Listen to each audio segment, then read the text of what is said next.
In China, the typhoon and days of relentless torrential rain have triggered widespread flooding across several parts. The severe weather has now claimed lives, damaged thousands of homes, and prompted China's highest flood alerts in several regions. A dam is failing on camera. Entire villages are vanishing under brown floodwater. Tens of thousands of people are running for their lives right now in real time. This wasn't a surprise. This was a structure straining under pressure for days, cracking in slow motion while a typhoon refused to leave. And when it finally gave way, it took everything with it. Over 300,000 people affected, tens of thousands evacuated, homes gone in minutes. This is not a slow-moving storm story. This is a sudden catastrophe that struck Hangzhou City, under Nanning's jurisdiction in China's Guangxi region. And it is still unfolding as we speak. A severe dam breach tore open at the Lulan Reservoir. And what came through that gap wasn't just water. It was a wall of mud, broken trees, splintered branches, and debris from buildings that had already been ripped apart upstream, all of it slamming ferociously into everything downstream. This is a partial dam collapse caused by Typhoon Maysak, which has dumped catastrophic rainfall across Guangxi. And it is happening right now, with more rain still in the forecast. Which means, brace yourself, this is likely to get even worse before it gets better. Here's the number that should really unsettle you. 2 sections of this major dam gave way, ripping open a gap roughly 50 meters wide. That's close to 150 feet of open. Breach, with nothing left to hold back what was sitting behind it. Over 93 million cubic meters of water. Try to picture that. 93 million cubic meters pressing down on a structure that had already been cracking for days, its volume still climbing even as engineers watched. This wasn't a small local pond bursting. The Lulan Reservoir is the biggest medium-sized reservoir in the entire area, and it simply could not hold anymore.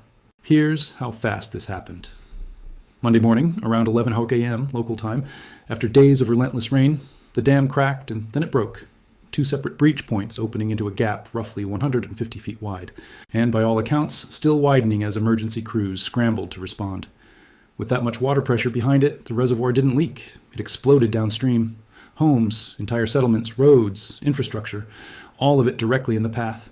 Eyewitness videos from the ground show that wall of water tearing through a home, while people scream that the dam is gone and a flood is coming. These weren't people watching a distant news report. They watched the wave arrive in real time, standing there as it bore down on them.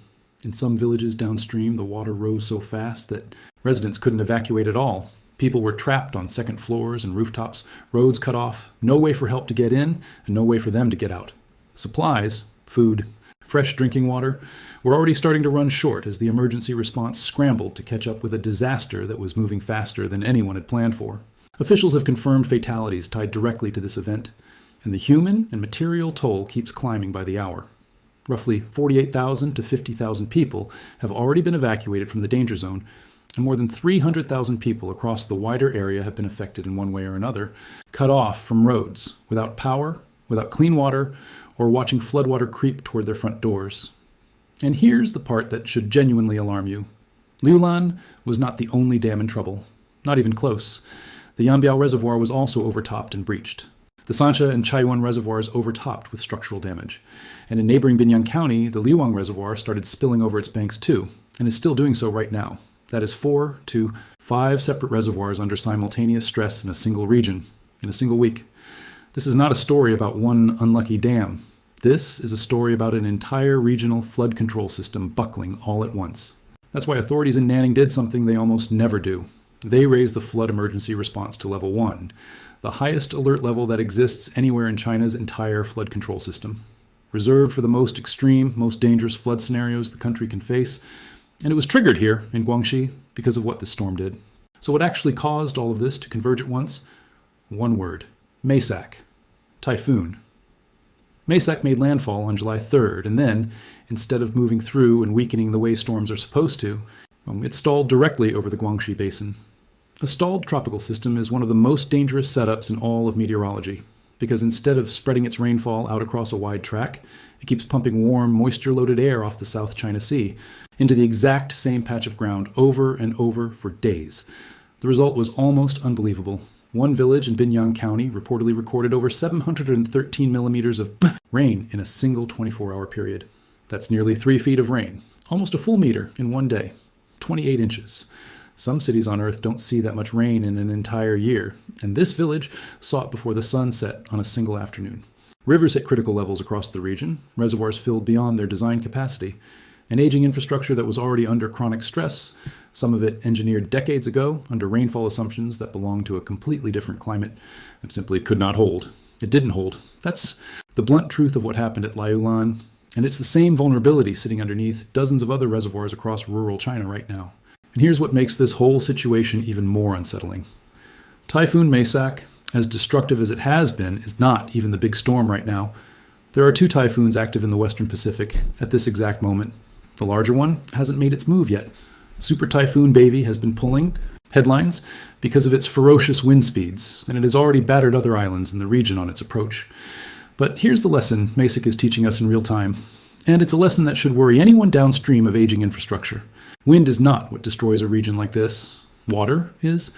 It's the water that breaks the dams, floods the villages, and forces tens of thousands of people to run for their lives in the middle of the night. And this is not over. Forecasters are warning that Maysak's leftover circulation will keep dumping heavy rain across Guangxi for days to come. That means continued, escalating pressure on dams that are already cracked, already breached, already overtopping. The system is then expected to drift north, which puts densely populated provinces like Hunan, Hubei, and even parts of Jiangsu in the potential path for serious flooding of their own in the days ahead.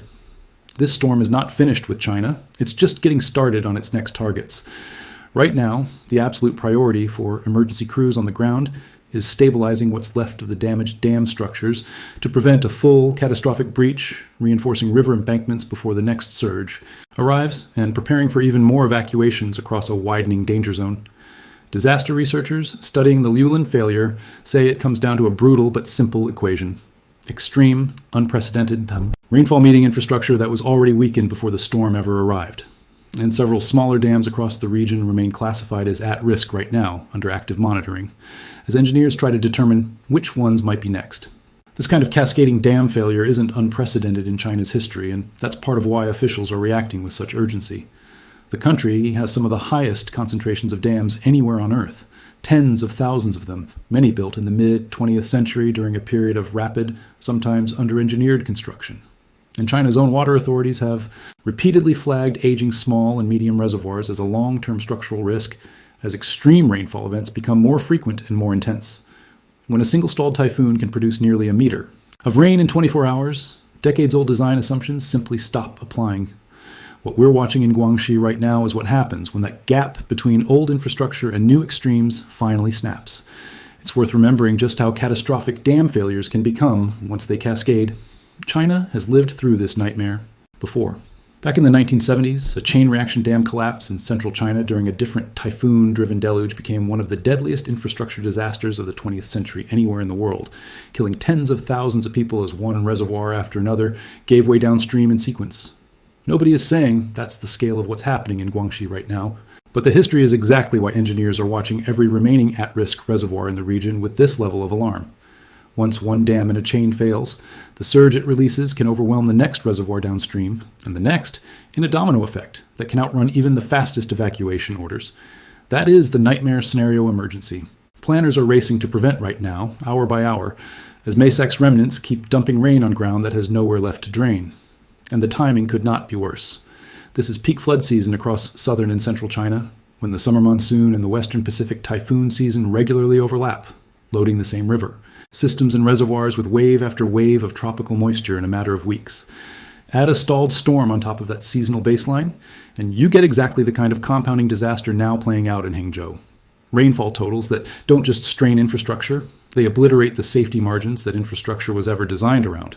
So the question everyone on the ground is asking, and frankly the question we should all be asking, will the remaining dams hold, or is this only the opening chapter of one of China's worst flood disasters in years?